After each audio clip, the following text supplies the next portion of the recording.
Friends, welcome back to the new video guys and my YouTube channel guys. Today friend we are going to talk about guys how can we turn off adaptive brightness in our Tecno phone device. Friends, you want to off your phone adaptive brightness in your Tecno phone device.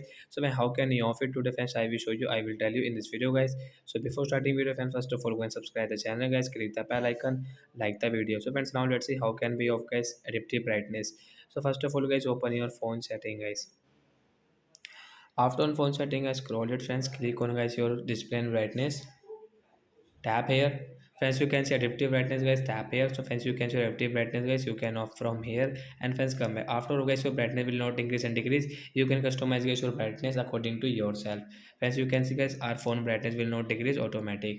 So guys, you can off guys your adaptive brightness settings. So that's it guys. Thanks for watching the video. I hope friends you have understood how to off adaptive brightness in our Tecno phone device. So bye bye friends. Friends, do you have any doubt guys related to guys your display and brightness setting guys? You can ask me comment section. I will check. I will help you. Bye guys.